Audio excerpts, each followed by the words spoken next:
قرآن مجید کا 21واں سورہ سورہ انبیاء۔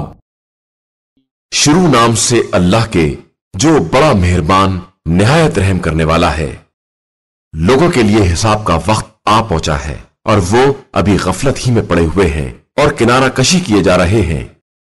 ان کے پاس ان کے پروردگار کی طرف سے کوئی نئی یاد دہانی نہیں آتی ہے مگر یہ کہ کان لگا کر سن لیتے ہیں اور پھر کھیل تماشے میں لگ جاتے ہیں۔ ان کے دل بالکل غافل ہو گئے ہیں اور یہ ظالم اس طرح آپس میں راز و نیاز کی باتیں کیا کرتے ہیں کہ یہ بھی تو تمہارے ہی طرح کے ایک انسان ہیں، کیا تم دیدہ و دانستہ ان کے جادو کے چکر میں آ رہے ہو؟ تو پیغمبر نے جواب دیا کہ میرا پروردگار آسمان و زمین کی تمام باتوں کو جانتا ہے، وہ خوب سننے والا اور جاننے والا ہے۔ بلکہ یہ لوگ کہتے ہیں کہ یہ تو سب خواب پریشان کا مجموعہ ہے، بلکہ یہ خود پیغمبر کی طرف سے افترا ہے، بلکہ یہ شاعر ہیں اور شاعری کر رہے ہیں، ورنہ ایسی نشانی لے کر آتے جیسی نشانی لے کر پہلے پیغمبر بھیجے گئے تھے۔ ان سے پہلے ہم نے جن بستیوں کو سرکشی کی بنا پر تباہ کر ڈالا وہ تو ایمان لائے نہیں، یہ کیا ایمان لائیں گے؟ اور ہم نے آپ صلی اللہ علیہ وآلہ وسلم سے پہلے بھی جن رسولوں کو بھیجا ہے وہ سب مرد ہی تھے جن کی طرف ہم وحی کیا کرتے تھے۔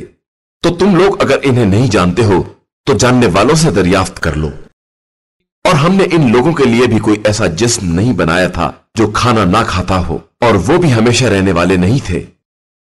پھر ہم نے ان کے وعدے کو سچ کر دکھایا اور انہیں اور ان کے ساتھ جن کو چاہا بچا لیا اور زیادتی کرنے والوں کو تباہ و برباد کر دیا۔ بے شک ہم نے تمہاری طرف وہ کتاب نازل کی ہے جس میں خود تمہارا بھی ذکر ہے، تو کیا تم اتنی بھی عقل نہیں رکھتے ہو؟ اور ہم نے کتنی ہی ظالم بستیوں کو تباہ کر دیا اور ان کے بعد ان کی جگہ پر دوسری قوموں کو ایجاد کر دیا۔ پھر جب ان لوگوں نے عذاب کی آہٹ محسوس کی تو اسے دیکھ کر بھاگنا شروع کر دیا۔ ہم نے کہا کہ اب بھاگو نہیں اور اپنے گھروں کی طرف اور اپنے سامان عیش و عشرت کی طرف پلٹ کر جاؤ کہ تم سے اس کے بارے میں پوچھ گچھ کی جائے گی۔ ان لوگوں نے کہا کہ ہائے افسوس، ہم واقعاً ظالم تھے، اور یہ کہہ کر فریاد کرتے رہے یہاں تک کہ ہم نے انہیں کٹی ہوئی کھیتی کی طرح بنا کر ان کے سارے جوش کو ٹھنڈا کر دی۔ اور ہم نے آسمان و زمین اور ان کے درمیان کی تمام چیزوں کو کھیل تماشے کے لیے نہیں بنایا ہے۔ ہم کھیل ہی بنانا چاہتے تو اپنی طرف ہی سے بنا لیتے اگر ہمیں ایسا کرنا ہوتا، بلکہ ہم تو حق کو باطل کے سر پر دے مارتے ہیں اور اس کے دماغ کو کچل دیتے ہیں اور وہ تباہ و برباد ہو جاتا ہے، اور تمہارے لیے ویل ہے کہ تم ایسی بے رب باتیں بیان کر رہے ہو۔ اور اسی خدا کے لیے زمین و آسمان کی کل کائنات ہے، اور جو افراد اس کی بارگاہ میں ہیں وہ نہ اس کی عبادت سے اکڑ کر انکار کرتے ہیں اور نہ تھکتے ہیں، دن رات اسی کی تسبیح کرتے ہیں اور سستی کا بھی شکار نہیں ہوتے ہیں۔ کیا ان لوگوں نے زمین میں ایسے خدا بنا لیے ہیں جو ان کو زندہ کرنے والے ہیں؟ یاد رکھو، اگر زمین و آسمان میں اللہ کے علاوہ اور خدا بھی ہوتے تو زمین و آسمان دونوں برباد ہو جاتے۔ عرش کا مالک پروردگار ان کے بیانات سے بالکل پاک و پاکیزہ ہے، اس سے پاس پرس کرنے والا کوئی نہیں ہے، اور وہ ہر ایک کا حساب لینے والا ہے۔ کیا ان لوگوں نے اس کے علاوہ اور خدا بنا لیے ہیں؟ تو آپ صلی اللہ علیہ وآلہ وسلم کہہ دیجئے کہ ذرا اپنی دلیل تو لاؤ۔ یہ میرے ساتھ والوں کا ذکر اور مجھ سے پہلے والوں کا ذکر سب موجود ہے، لیکن ان کی اکثریت حق سے ناواقف ہے اور اسی لیے کنارہ کشی کر رہی ہے۔ اور ہم نے آپ سے پہلے کوئی رسول نہیں بھیجا مگر یہ کہ اس کی طرف یہی وحی کرتے رہے کہ میرے علاوہ کوئی خدا نہیں ہے، لہذا سب لوگ میری ہی عبادت کرو۔ اور لوگوں نے یہ کہنا شروع کر دیا کہ اللہ نے کسی کو بیٹا بنا لیا ہے، حالانکہ وہ اس امر سے پاک و پاکیزہ ہے، بلکہ وہ سب اس کے محترم بندے ہیں جو کسی بات پر اس پر سبقت نہیں کرتے ہیں اور اس کے احکام پر برابر عمل کرتے رہتے ہیں۔ وہ ان کے سامنے اور ان کے پس و پشت کی تمام باتوں کو جانتا ہے، اور فرشتے کسی کی سفارش بھی نہیں کر سکتے مگر یہ کہ خدا اس کو پسند کرے، اور وہ اس کے خوف سے برابر لرزتے رہتے ہیں۔ اور اگر ان میں سے بھی کوئی یہ کہہ دے کہ خدا کے علاوہ میں بھی خدا ہوں تو ہم اس کو بھی جہنم کی سزا دیں گے کہ ہم اسی طرح ظالموں کو سزا دیا کرتے ہیں۔ کیا ان کافروں نے یہ نہیں دیکھا کہ یہ زمین و آسمان آپس میں جڑے ہوئے تھے اور ہم نے ان کو الگ کیا ہے اور ہر جاندار کو پانی سے قرار دیا ہے، پھر کیا یہ لوگ ایمان نہ لائیں گے؟ اور ہم نے زمین میں پہاڑ قرار دیے ہیں کہ وہ ان لوگوں کو لے کر کسی طرف جھک نہ جائے، اور پھر اس میں وسیع تر راستے قرار دیے ہیں کہ اس طرح یہ منزل مقصود تک پہنچ سکیں۔ اور ہم نے آسمان کو ایک محفوظ چھت کی طرح بنایا ہے، اور یہ لوگ اس کی نشانیوں سے برابر اعراض کر رہے ہیں۔ وہ وہی خدا ہے جس نے رات دن اور آفتاب و مہتاب سب کو پیدا کیا ہے، اور سب اپنے اپنے فلک میں تیر رہے ہیں۔ اور ہم نے آپ صلی اللہ علیہ وآلہ وسلم سے پہلے بھی کسی بشر کے لیے ہمیشگی نہیں قرار دی ہے، تو کیا اگر آپ مر جائیں گے تو یہ لوگ ہمیشہ رہنے والے ہیں؟ ہر نفس موت کا مزہ چکھنے والا ہے، اور ہم تو اچھائی اور برائی کے ذریعے تم سب کو آزمائیں گے، اور تم سب پلٹا کر ہماری ہی بارگاہ میں لائے جاؤ گے۔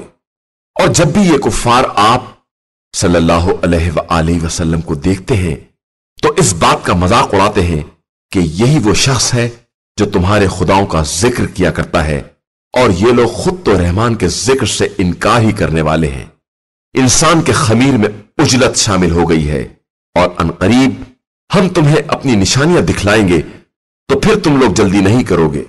اور یہ لوگ کہتے ہیں کہ اگر تم سچے ہو تو اس وعدہ قیامت کا وقت آخر کب آئے گا؟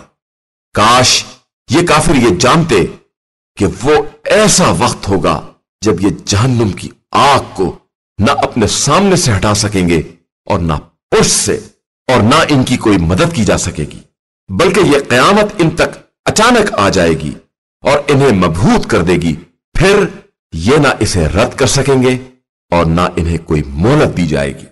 اور پیغمبر آپ صلی اللہ علیہ وآلہ وسلم سے پہلے بھی بہت سے رسولوں کا مذاق اڑایا گیا ہے، جس کے بعد ان کفار کو اس عذاب نے گھیر لیا جس کا یہ مذاق اڑا رہے تھے۔ آپ صلی اللہ علیہ وآلہ وسلم ان سے کہہ دیجئے کہ انہیں رات یا دن میں رحمان کے عذاب سے بچانے کے لیے کون پہرا دے سکتا ہے، مگر یہ ہیں کہ رحمان کی یاد سے مسلسل منہ موڑے ہوئے ہیں۔ کیا ان کے پاس ایسے خدا موجود ہیں جو ہمارے بغیر انہیں بچا سکیں گے؟ یہ بیچارے تو خود اپنی بھی مدد نہیں کر سکتے ہیں، اور نہ انہیں خود بھی عذاب سے پناہ دی جائے گی، بلکہ ہم نے انہیں اور ان کے باپ دادا کو تھوڑی سی لذت دنیا دے دی ہے، یہاں تک کہ ان کا زمانہ طویل ہو گیا۔ تو کیا یہ نہیں دیکھتے ہیں کہ ہم برابر زمین کی طرف آتے جا رہے ہیں اور اس کو چاروں طرف سے کم کرتے جا رہے ہیں؟ کیا اس کے بعد بھی یہ ہم پر غالب آ جانے والے ہیں؟ آپ صلی اللہ علیہ وآلہ وسلم کہہ دیجئے کہ میں تم لوگوں کو وحی کے مطابق ڈراتا ہوں، اور بہرے کو جب بھی ڈرایا جاتا ہے وہ آواز کو سنتا ہی نہیں ہے، حالانکہ انہیں عذاب الہی کی ہوا بھی چھو جائے تو کہہ اٹھیں گے کہ افسوس ہم واقعی ظالم تھے۔ اور ہم قیامت کے دن انصاف کی ترازو قائم کریں گے، اور کسی نفس پر ادنا ظلم نہیں کیا جائے گا، اور کسی کا عمل رائی کے دانے کے برابر بھی ہے تو ہم اسے لے آئیں گے، اور ہم سب کا حساب کرنے کے لیے کافی ہیں۔ اور ہم نے موسیٰ اور ہارون کو حق و باطل میں فرق کرنے والی وہ کتاب عطا کی ہے جو ہدایت کی روشنی اور ان صاحبان تقوی کے لیے یاد الہی کا ذریعہ ہے، جو از غیب اپنے پروردگار سے ڈرنے والے ہیں اور قیامت کے خوف سے لرزاں ہیں۔ اور یہ قرآن ایک مبارک ذکر ہے جسے ہم نے نازل کیا ہے، تو کیا تم لوگ اس کا بھی انکار کرنے والے ہو؟ اور ہم نے ابراہیم کو اس سے پہلے ہی عقل سلیم عطا کر دی تھی، اور ہم ان کی حالت سے باخبر تھے۔ جب انہوں نے اپنے مربی باپ اور اپنی قوم سے کہا کہ یہ مورتیاں کیا ہیں جن کے گرد تم حلقہ باندھے ہوئے ہو، ان لوگوں نے کہا کہ ہم نے اپنے باپ دادا کو بھی انہی کی عبادت کرتے ہوئے دیکھا ہے۔ ابراہیم نے کہا کہ یقیناً تم اور تمہارے باپ دادا سب کھلی ہوئی گمراہی میں ہو۔ ان لوگوں نے کہا کہ آپ کوئی حق بات لے آئے ہیں یا خالی کھیل تماشا ہی کرنے والے ہیں؟ ابراہیم نے کہا کہ تمہارا واقعی رب وہی ہے جو آسمان و زمین کا رب ہے، اور اسی نے ان سب کو پیدا کیا ہے، اور میں اسی بات کے گواہوں میں سے ایک گواہ ہوں۔ اور خدا کی قسم میں تمہارے بتوں کے بارے میں تمہارے چلے جانے کے بعد کوئی تدبیر ضرور کروں گا۔ پھر ابراہیم نے ان کے بڑے کے علاوہ سب کو چور چور کر دیا کہ شاید یہ لوگ پلٹ کر اس کے پاس آئیں۔ ان لوگوں نے کہا کہ ہمارے خداؤں کے ساتھ یہ برتاؤ کس نے کیا ہے، وہ یقیناً ظالمین میں سے ہے۔ لوگوں نے بتایا کہ ایک جوان ہے جو ان کا ذکر کیا کرتا ہے اور اسے ابراہیم کہا جاتا ہے۔ ان لوگوں نے کہا کہ اسے لوگوں کے سامنے لے آؤ، شاید لوگ گواہی دے سکیں۔ پھر ان لوگوں نے ابراہیم سے کہا کہ کیا تم نے ہمارے خداؤں کے ساتھ یہ برتاؤ کیا ہے؟ ابراہیم نے کہا کہ یہ ان کے بڑے نے کیا ہے، تم ان سے دریافت کر کے دیکھو اگر یہ بول سکیں۔ اس پر ان لوگوں نے اپنے دلوں کی طرف رجوع کیا اور آپس میں کہنے لگے کہ یقیناً تم ہی لوگ ظالم ہو۔ اس کے بعد ان کے سر شرم سے جھکا دیے گئے اور کہنے لگے، ابراہیم تمہیں تو معلوم ہے کہ یہ بولنے والے نہیں ہیں۔ ابراہیم نے کہا کہ پھر تو خدا کو چھوڑ کر ایسے خداؤں کی عبادت کیوں کرتے ہو جو نہ کوئی فائدہ پہنچا سکتے ہیں اور نہ نقصان؟ حیف ہے تمہارے اوپر اور تمہارے ان خداؤں پر جنہیں تم نے خدائے برحق کو چھوڑ کر اختیار کیا ہے۔ کیا تم اتنا بھی نہیں سمجھتے ہو؟ ان لوگوں نے کہا کہ ابراہیم کو آگ میں جلا دو، اور اگر کچھ کرنا چاہتے ہو تو اس طرح اپنے خداؤں کی مدد کرو۔ تو ہم نے بھی حکم دیا کہ اے آگ ابراہیم کے لیے سرد ہو جا اور سلامتی کا سامان بن جا۔ اور ان لوگوں نے ایک مکر کا ارادہ کیا تھا، تو ہم نے بھی انہیں خسارہ والا اور ناکام قرار دے دیا، اور ابراہیم اور لوط کو نجات دلا کر اس سرزمین کی طرف لے آئے جس میں عالمین کے لیے برکت کا سامان موجود تھا۔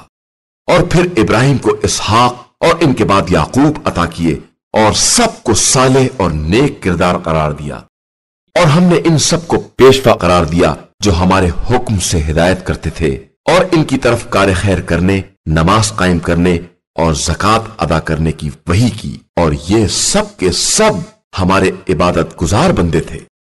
اور لوط کو یاد کرو جنہیں ہم نے قوت فیصلہ اور علم عطا کیا، اور اس بستی سے نجات دلا دی جو بدکاریوں میں مبتلا تھی، کہ یقیناً یہ لوگ بڑے برے اور فاسق تھے، اور ہم نے انہیں اپنی رحمت میں داخل کر لیا کہ وہ یقیناً ہمارے نیک کردار بندوں میں سے تھے۔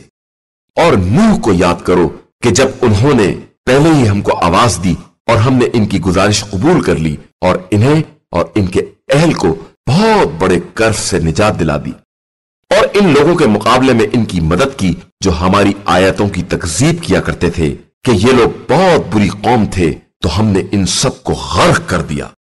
اور داؤد اور سلیمان کو یاد کرو جب وہ دونوں ایک کھیتی کے بارے میں فیصلہ کر رہے تھے، جب کھیت میں قوم کی بکریاں گھس گئی تھیں اور ہم ان کے فیصلے کو دیکھ رہے تھے۔ پھر ہم نے سلیمان کو صحیح فیصلہ سمجھا دیا، اور ہم نے سب کو قوت فیصلہ اور علم عطا کیا تھا، اور داؤد کے ساتھ پہاڑوں کو مسخر کر دیا تھا کہ وہ تسبیح پروردگار کریں، اور طیور کو بھی مسخر کر دیا تھا، اور ہم ایسے کام کرتے رہتے ہیں۔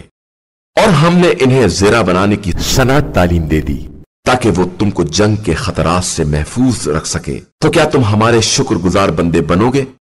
اور سلیمان کے لیے تیز و تند ہواؤں کو مسخر کر دیا جو ان کے حکم سے اس سرزمین کی طرف چلتی تھیں جس میں ہم نے برکتیں رکھی تھیں، اور ہم ہر شے کے جاننے والے ہیں۔ اور بعض جنات کو بھی مسخر کر دیا جو سمندر میں غوطے لگایا کرتے تھے، اور اس کے علاوہ دوسرے کام بھی انجام دیا کرتے تھے، اور ہم ان سب کے نگہبان تھے۔